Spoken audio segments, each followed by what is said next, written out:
ఈరోజు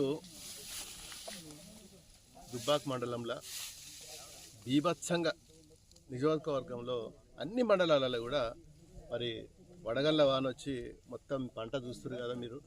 ఇక్కడ నుంచి చూస్తే అంత పొలిమేర దాకా దాదాపు ఈ ఒక్క ప్రాంతంలోనే నేను నిలబడ్డ ఏరియాలనే దాదాపు 200 ఎకరాలు లిటరల్గా మొత్తం సర్వనాశనం అయిపోయింది రాళ్ళవాన పడి. మరి కనీసం దీనికి ఎందుకు ఎవరు బాధ్యులు, ఎట్లా జరిగిందనే విషయం కూడా నేను చెప్తా. మరి అన్ని ఇంతో అంతో వేరే మండలాలల్లో కొద్దిగా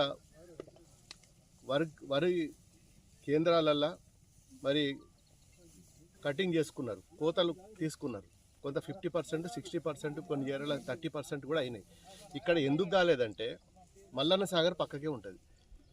అప్పుడు మల్లన్న సాగర్లో నీళ్ళు ఉన్నప్పుడు నీళ్ళు వదులమంటే వదలలేదు. ఎన్నిసార్లు మేము ధర్నాలు చేసినాం. ధర్నాలు చేసిన తర్వాత నీళ్ళు వదిలినాక వెనకసీరి 1 month తర్వాత తుకాలు పోసుకొని నాట్లు వేసుకుంటే ఇలా పరిస్థితి ఈ విధంగా ఉన్నది. అదే మొదలే నీళ్ళు వదిలి ఉంటే అందరితో పాటు పక్క మండలాలు పక్క జిల్లాలకు ఏదైతే తరహాల నీళ్ళు వచ్చినో మరి అప్పుడు ఇది కనీసం ఒక 15-20 రోజుల ముందుగా కూడా చెప్పాలి. ఈరోజు ఎక్కడ పోయినా ఏ ఆఫీసులో పోయినా మరి అధికారులు లంచాలమయమైన తప్ప ప్రజల గురించి ఎవరు కూడా పట్టించుకుంటలేడు.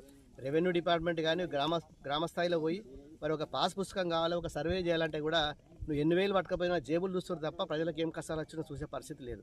ఇలా నల్గొండ జిల్లాలో మీ ఎమ్మెల్యే గారు రాజగోపాల్ రెడ్డి, కోమటిరెడ్డి రాజగోపాల్ రెడ్డి ఎమ్మెల్యేనే స్వయంగా ఆయనే చెప్తున్నాడు. ఇలా కలెక్టర్ మీటింగ్లో మరి కలెక్టర్ పక్కన కూర్చుండబెట్టుకొని స్వయంగా ఎమ్మెల్యే గారే మరి ఈరోజు ఎంఆర్ఓ ఆఫీసులలో పోలీస్ డిపార్ట్మెంటు అన్ని డిపార్ట్మెంట్లలో కూడా లంచాలతోటి నడుస్తుంది తప్ప ఎక్కడ కూడా లంచాలు లేకుంటే రైతులకు పని అయితే లేదని చెప్పి ఆయననే స్వయంగా అన్నారు.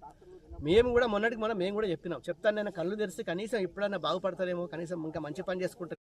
కానీ ఇంకా గవర్నమెంట్లో మార్పు రాలేదు.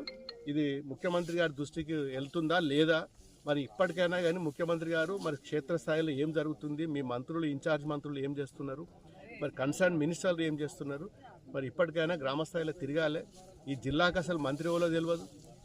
మరి గతంలో మేము ఉన్నప్పుడు వరి కోతలకు వచ్చినాయంటే మండల్ వైజు కేంద్రాల వైజ్గా రివ్యూ మీటింగులు పెట్టి ఆ గ్రామం సంబంధించిన లారీలు కానీ గోడాంలు కానీ రైస్ మిల్లు కానీ తరుగు ఎంత కట్ చేస్తుర్రు ఇవన్నిటి మీద కూడా మా జిల్లా మంత్రి గారు మరి మా ముఖ్యమంత్రి గారి డైరెక్షన్లు ఇవన్నీ మేము చేసేది గతంలో.